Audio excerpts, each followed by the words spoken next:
The dock. The dock is the area at the bottom of the desktop where you can quickly launch applications simply by clicking on their icon. You may notice that when an application is running, you'll see a dot underneath that icon. If you quit that application, you'll notice that the dot disappears. We'll talk more about this in a future video. It's important to note that the dock isn't an exhaustive list of all the apps on your Mac, but instead, it's simply a space to create shortcuts to the apps that you frequently use. The applications themselves are actually stored elsewhere on the system, in the Applications folder of the Finder. So what we see on the dock are just shortcuts. So, because the dock is all about convenience, we can arrange the dock to be just the way we want it. For example, we can remove applications from the dock easily simply by dragging them far enough away from the dock until we see the Remove label, at which point we can let go of the mouse or trackpad and we'll have removed that application from the dock. Again, it's important to note that we're not deleting or removing that app from your Mac when you do this, simply removing the shortcut from your dock.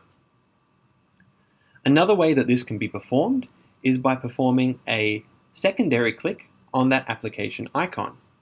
A secondary click is a two-finger click on your trackpad or a right click on your mouse if you have that setting enabled.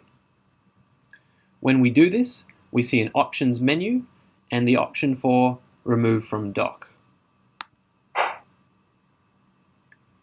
We can add apps to the dock in a similar way. If we're in our Applications folder of the Finder, and we see an application that we wish to put on the dock, for example, FaceTime, which I removed earlier, we can simply drag and drop the application icon back into the dock, noticing that the apps make space for that application. We can also do this via Launchpad, which is this spaceship icon seen here. Launchpad is simply another way to get at some of the apps in your computer.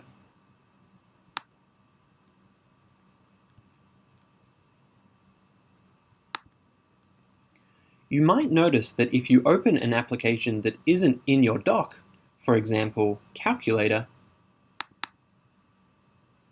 that it appears on the right-hand side of the dock.